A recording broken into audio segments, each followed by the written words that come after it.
자, 오늘은 공간좌표에 대해서 배울 거예요. 우리가 공간좌표를 배울 때 공간이라는 것을 이해를 해야 되고, 그 공간이라는 것을 이용해서 뭔가를 표현하려면 어떤 요소들이 필요한 것인가를 생각을 해야 돼요. 여러분들 1D, 2D, 3D, 1D는 거의 뭐 들어보진 않았을 것이고 2D나 3D는 들어봤을 거예요. 2D의 개념과 3D의 개념의 차이를 여러분들은 알고 있었어야 되는 겁니다. 우리는 수학적으로 그 2D와 3D를 이해를 해보면, 2D는 뭐냐면 동시에 두 개의 변수를 표현할 수 있는 그 경우를 2D라고 하는 거예요. 그러면 어떤 변수 두 개를 동시에 표현하는 것을 우리가 수학적으로 어디다 표현하냐라고 물어보면 면에다 표현하는 거예요. 그런 면의 이름이 좌표, 평면인 거예요. 2D를 표현하는 그 평면을 좌표, 평면이라고 부르는 것이고, 그러면 2D의 개념을 알고 있다면 3D의 개념도 알 수 있는 거죠. 선생님이 조금 전에 2D는 변수 두 개를 동시에 표현할 수 있는 그런 평면을 얘기하는 것이다. 2D가 변수 두 개를 동시에 표현할 수 있다는 걸 의미하는 것이다. 그러면 3D는 뭐가 되겠어요?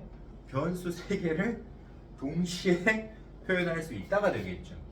그럼 변수 세 개를 동시에 표현하려면 평면으로는 그 변수 세 개를 동시에 표현할 수가 없습니다. 불가능해요. 그래서 그런 거를 표현하려면 공간이 필요한 것이고, 그런 공간에 우리가 좌표를 만들어서, 알겠죠? 그런 변수 세 개를 표현하는 거예요.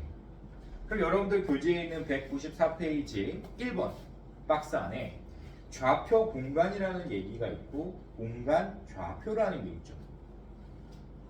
공간 좌표랑 좌표 공간은 사실은 같은 의미라고 봐도 무방은 하지만,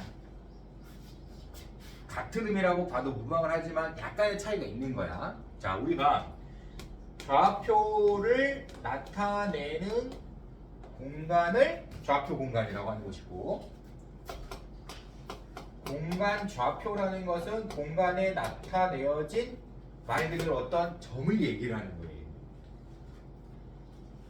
알겠죠? 자, 다시 좌표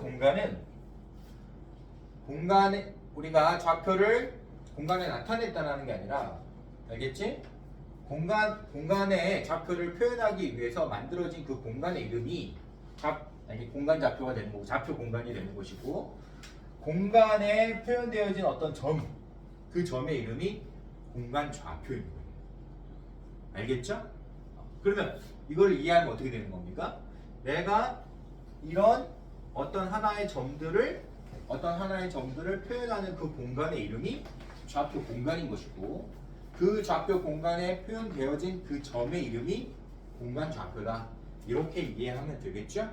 자, 그러면 선생님, 우리가 2D까지는 내가 알겠는데, 즉 좌표 평면까지는 내가 알겠는데,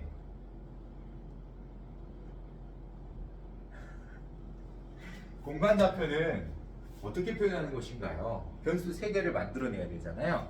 그래서 여러분들이 X축, 나를 바라보는 직선 X축, X축의 수직인 직선 Y축, X축, Y축, 그 다음에 X축과 Y축의 동시에 수직인 이 직선을 Z축이라고 표현을 하고, X축과 Y축을 동시에 표현하는 평면, 이런 모양의 평면이 XY 평면이 되는 것이고, Y축과 Z축을 동시에 표현하는 평면이 YZ 평면이 되는 것이고, X축과 Z축을 동시에 포함하는 이 평면이 XZ 평면이 되는 거예요. 그러면 여러분들이 머릿속으로 한번 상상을 한번 해보세요. 내가 어떤 공간에 평면 3개의 평면으로 어떤 공간을 쪼갠다고 생각을 해보자. 그때 그냥 아무렇게나 쪼개는 게 아니라 이런 식으로 쪼개는 거야. X축과 Y축을 동시에 포함하는 평면 하나와, 그러니까 평면이 이렇게 쪼개진 거죠. 이해됐죠? 그 다음에 Y축과 Z축을 동시에 포함하는 평면 하나와, 그 다음에 X축과 Z축을 동시에 포함하는 평면 하나, 이 세 개의 평면으로 공간을 쪼개면 공간이 몇 등분 될까요? 8등분이 되는 거예요. 공간이 8등분이 되게 돼 있어요. 좀 느낌은 이해가 되나요? 이해되나요? 네. 그러니까 선생님이 이거를 좀 이렇게 그려줄게요. 여러분들 정육면체는 다 그릴 수 있으니까 선생님이 정육면체를 그려서 저 부분을 조금 이해를 하기 쉽게 만들어 줄게요. 이게 정육면체라고 생각을 하면 이 정육면체의 한 가운데를 지나는 이 평면을 우리가 x, y 평면이라고 생각을 하죠. 이 평면이 x, y 평면이에요. 알겠죠? 그 다음에 이 정육면체 또 이쪽 방향으로 또 한 가운데로 지나는 평면.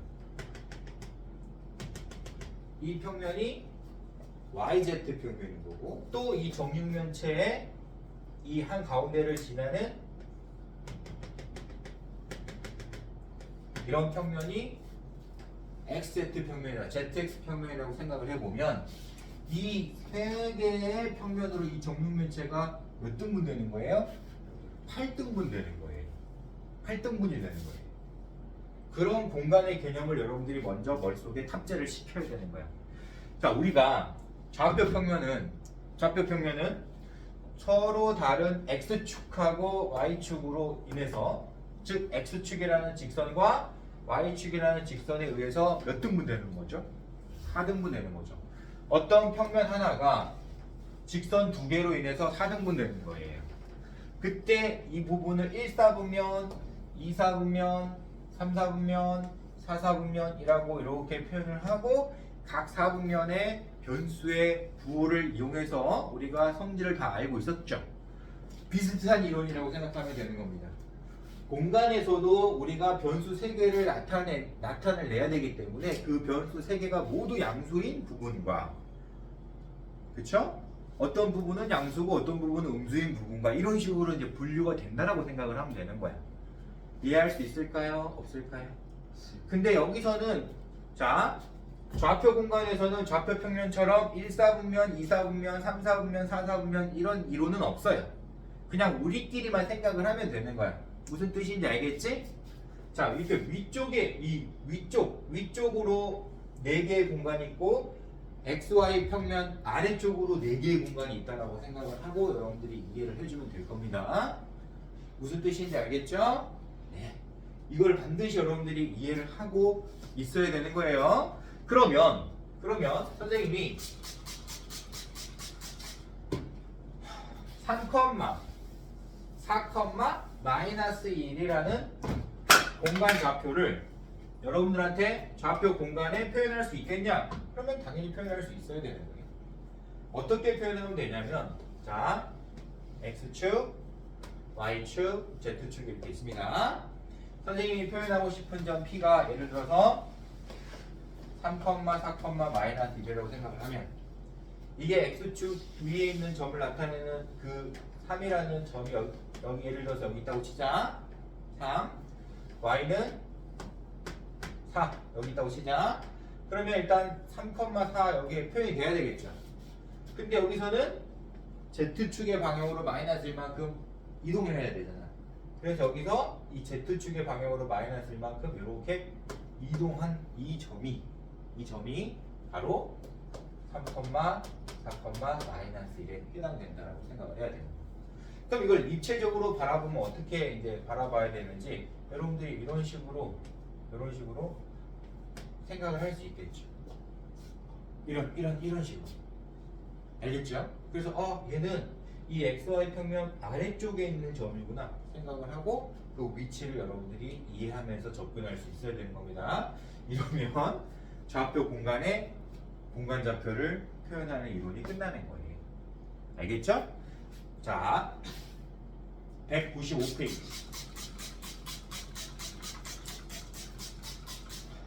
수선의 발.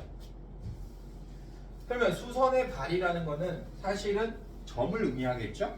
근데 우리가 좌표 평면에서는 X축에 내린 수선의 발, Y축에 내린 수선의 발. 이게 이제 기초 이론이었던 거예요. 그러면 공간에서는 당연히 X축에 내린 수선의 발도 있고 Y축에 내린 수선의 발도 있고 Z축에 내린 수선의 발도 당연히 있겠지만 공간은 면으로 이루어져 있기 때문에 기본적으로 더 추가가 되는 거야. X축에 내린 수선의 발이 있을 수 있고 Y축에 내린 수선의 발이 있을 수 있고 Z축에 내린 수선의 발이 있을 수 있지만 기본적으로 공간에서는 기본적으로 면으로 둘러싸여 있다고 생각을 하면 되는 거니까 이 공간을 이루는 세 개의 평면에 내린 수선의 발도 존재한다, 자주 나온다. 이게 기초 이론이라고 생각을 하고 접근을 해야 되는 거예요.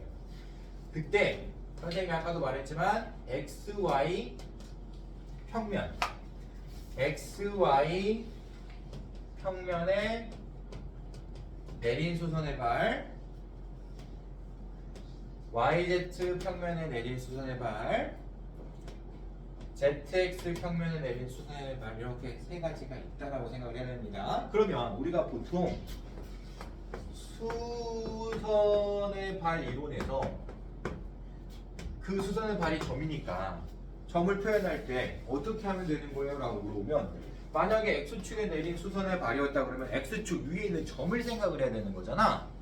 그러면 X축 위에 어떤 점이 표현이 되려면 X 빼고 나머지가 다 0이어야 되겠죠. 그쵸?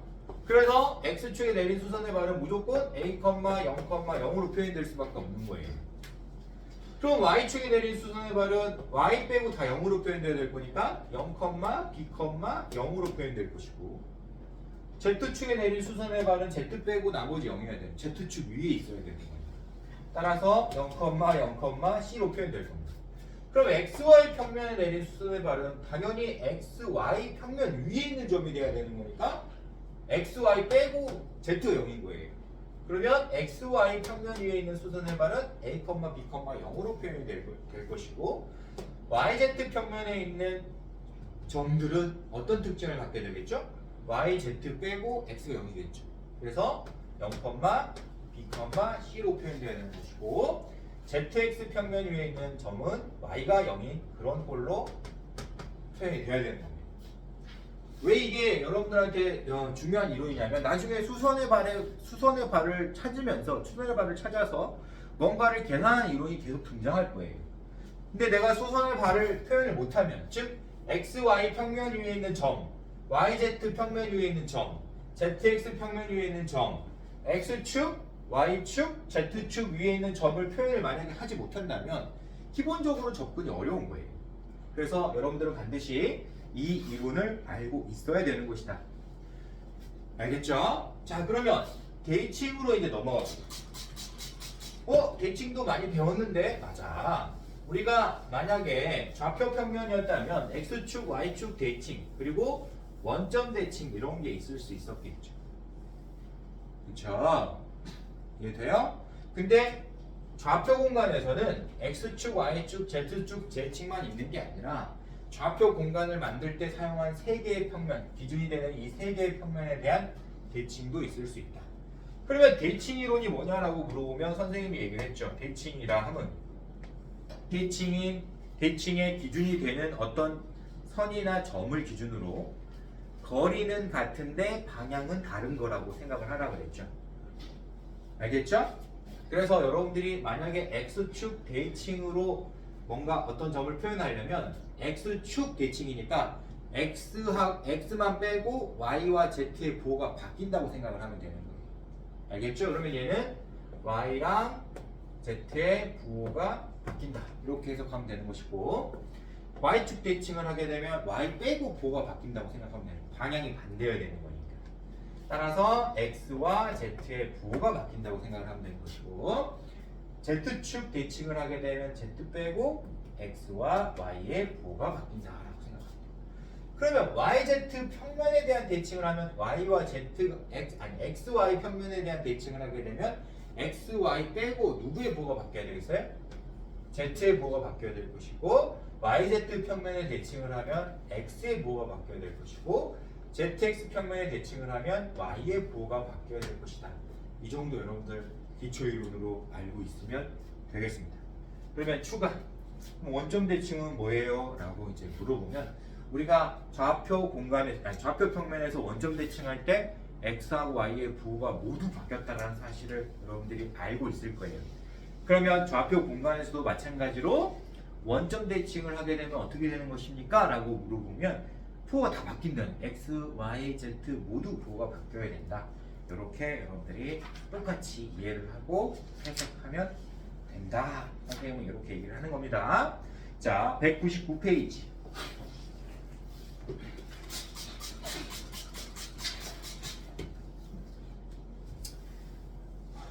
공간좌표 두 번째 파트. 두 점 사이의 거리는 우리가 반드시 측정할 수 있어야 되는 범주에 있는 거예요. 맞죠? 자, 선생님이 얘기했잖아요. 우리가 기본적으로 어떤 도형을 측정하겠다라고 하는 것의 가장 기본은 뭐냐면 거리부터 출발하는 거예요. 길이를, 그러니까 길이지, 길이. 이 길이를 측정할 수 있어야 되는 게 기본 중에 기본인데 그 기본의 첫 번째가 뭐냐면 두 점 사이의 거리고 두 번째가 뭐냐면 점과 직선 사이의 거리예요. 이게 좌표 평면에서 기본이 되는 두 가지입니다. 이걸 응용한 게 직선과 직선 사이의 거리인 겁니다. 근데 여기는 공간이잖아요. 공간이기 때문에 좀 더 추가가 돼야 되는 거예요. 공간에서도 마찬가지로 두 점 사이의 거리가 있을 수 있고 점과 직선 사이의 거리가 있을 수 있어요. 근데 공간이기 때문에 어떤 점과 어떤 평면 사이에 거리가 추가될 수도 있고 그 다음에 어떤 직선과 어떤 평면 사이에 거리가 추가될 수도 있고 어떤 직선과 직선 사이에 거리가 추가될 수도 있고 어떤 평면과 평면 사이에 거리가 추가될 수도 있겠죠. 너무 복잡하니까 그런 부분들이 자주 출제되지는 않지만 어찌됐든 가장 기본이 되는 건 뭐냐? 두 점 사이의 거리는 반드시 측정할 수 있어야 되는 것이다 라는 거예요. 그러면 두 점 사이의 거리를 우리가 공간에서 어떻게 이해하고 접근하면 되는 것입니까? 우리 피타고라스 정리 다 배웠잖아요. 자, 평면에서 두 점 사이의 거리는 직각삼각형을 이용해서 우리가 측정할 수 있었죠. 그러면 공간에서는 어떤 의미로 받아들이면 되냐면 직육면체 있죠? 직육면체의 대각선의 길이를 측정하는 이론으로 여러분들이 받아들이면 편한 거예요. 자, 예를 들어서 A라는 점이 여기 있고 B라는 점이 여기 있으면 이건 이제 공간에서 표현되는 두 점이죠. 이 A라는 점과 B라는 점 두 점 사이의 거리를 어떻게 측정하는 거냐? 바로 이런 직육면체의 대각선의 길이를 측정한다고 생각하면 돼요. 자, 평면에서는 두 점 사이의 거리가 이런 직각삼각형의 빗변의 길이에 해당되겠지만 공간에서는 이런 직육면체의 대각선의 길이에 해당된다라고 생각을 하면 되는 것이고 이 길이만 알아낼 수 있다면 우리는 먼저 이 길이를 알아낸 다음에 이게 수직이라는 성질을 이용해서 여기서 다시 직각삼각형을 만들어서 대각선의 길이를 측정했잖아요. 그 이론하고 똑같은 거예요. 자, 가령 예를 들어서 A점의 좌표가 x1, y1, z1이었고 B점의 좌표가 x2, y2, z2였다면 우리가 이 공간에서 표현된 이 두 점 사이의 거리는 선생님이 방금 얘기했지만 이 직육면체의 대각선의 길이를 측정한다고 생각을 하면 되는 거야. 그러면 여기서 이 직육면체의 밑면의 가로의 길이에 해당되는 값은 누구랑 똑같을까요? 당연히 A점과 B점의 X좌표의 차이와 같겠죠. 따라서 x2 x1의 제곱. 자, 밑면의 세로의 길이랑 같은 값으로 표현되는 것은 y겠죠? 그래서 y2 y1의 제곱. 높이는 당연히 z겠죠? 그래서 z2 z1의 제곱. 이거를 우리가 피타고라스 정리하듯이 전부 더해준 다음에 제곱근 계산한 게 바로 공간에서의 두 점 사이의 거리가 되는 것입니다. 여러분들이 중학교 3학년 과정 중에 피타고라스 정리를 배웠다면 이 내용이 매우 쉽게 다가설 수 있을 거예요. 어렵지 않은 이론입니다. 공간에서 두 점 사이의 거리는 직육면체의 대각선의 길이를 구하는 방법과 동일한 방법으로 계산을 하면 되는 것이다 라는 이론이에요. 별거 없죠? 너무 간단해요. 사실은 간단한 이론들입니다. 자, 바로 넘어갈게요. 바로 206페이지. 선생님이 이렇게 바로바로 넘어가는 이유는 뭐냐면 이미 우리가 좌표 평면에서 다 배웠던 이론을 그냥 조금 업그레이드해서 배우는 거기 때문에 선생님이 그냥 뭐 질질질질 끌 필요는 없어요. 이거 그냥 조금 업그레이드 되는 이론들인 거다. 그렇다고 원리가 막 갑자기 엄청나게 바뀌거나 전혀 그러진 않는다는 얘기예요. 알았죠? 자, 그러면 206페이지에 있는 선분의 내분점과 외분점 이론도 나 이거 좌표 평면에서 배운 이론인데 맞아요. 좌표 평면에서 배웠어요. 그러면 이게 좌표 공간으로 넘어왔을 때 이론이 달라지는 거냐? 절대 아니야. 똑같은 거예요. 자, 다시 한번 연습해 보도록 하자.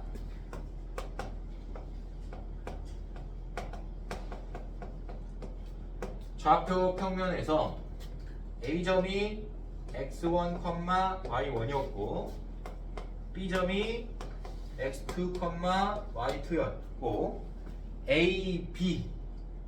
A점과 B점을 연결한 선분을 얘기하는 거예요. 두 점 A점과 B점으로부터 M 대 N의 내분점과 외분점을 구하고 싶었다. 그러면 여러분들이 그 M 대 N의 내분점과 외분점 어떻게 구하는 거예요? 라고 물으면 여러분 다 알잖아요. 어떻게 구했었죠? 라고 물어보면 M 대 N, M 더하기 N분의 비례배분 원리 때문에 그 다음에 x1, x2를 기준으로 이렇게 선생님이 대각선 방향으로 곱한 다음에 더하라고 배웠습니다. 따라서 mx2 더하기 nx1으로 이렇게 배웠을 거고 y좌표도 동일한 방법으로 똑같이 계산해주면 되는 거였죠. 그러면 외분점은 어떻게 구하는 거예요? 자, 여기에서 빼기로만 바꾸면 외분점이 된다 라는 거 여러분들이 알고 있었을 거 아니에요. 맞아요? 틀려요? 그쵸? 이거를 여러분들이 다 알고 있는 내용이에요. 근데 공간으로 넘어왔어. 이게 좌표 공간이야. 그럼 좌표 공간 위에 있는 두 점에 대해서 내분점, 외분점 어떻게 찾아요? 라고 물어보면 똑같이 찾는 거예요. 여기에 Z좌표 하나만 더 찾으면 되는 거고 여기에도 Z좌표 하나만 더 찾아주면 되는 거예요. 원리는 똑같습니다. 그러니까 선생님이 아까도 얘기를 했지만 우리가 기존에 배웠던 이론을 그냥 조금만 추가하면 공간에서의 내분점, 외분점 되는 거고 공간에서의 두 점 사이의 거리 되는 거고 다 똑같은 원리로 적용이 되는 거예요. 그럼 중점 어떻게 찾아요? 똑같이 찾는 거예요. 한 가운데 있는 점이니까 1대1의 내분점을 찾는다고 생각하면 되는 거니까 더한 다음에 2로 나누면 되는 것이고 알겠죠? 무게중심 어떻게 찾아요? 2대1의 내분점에 해당되는 거니까 모든 좌표의 합을 3으로 나누면 됐었다 라고 여러분들이 이해를 하면 됐었잖아요. 맞아요? 틀려요? 그게 그냥 Z축 위에 있는 점 하나만 더 추가해서 계산하는 이론으로 그냥 바뀌는 거지 원리가 바뀌거나 그런 건 전혀 없습니다. 그래서 선생님이 이 부분도 그냥 넘어갈 수 있는 거예요. 원리가 똑같기 때문에. 알겠죠? 네, 좋습니다. 자, 이렇게 해서 선생님이 일단 가장 기본이 되는 좌표 공간 위에서 우리가 알아야 될 가장 기초적인 점에 관한 성질들을 배운 거예요. 알겠죠? 다음 시간에는 선생님이 이제 공간에서 우리가 원을 나타내는 것보다는 공간이니까 입체 도형을 나타내야 될 거 아니야? 그래서 구에 관한 성질을 또 배워야 되는 겁니다. 다음 시간에 구에 관한 성질, 즉 구의 방정식만 배우게 되면 여러분들 모든 이론이 그냥 끝나는 거예요. 그래서 기하 수업이 마무리될 겁니다. 사실 오늘 다 마무리 지을 수도 있지만 선생님이 점이라는 도형과 그 다음에 구라는 도형은 별도의 이론이기 때문에 여기서 끊어가는 거예요. 알겠죠? 다음 시간에 우리 9방에서 만나도록 해요. 알겠죠? 수고 많았어요.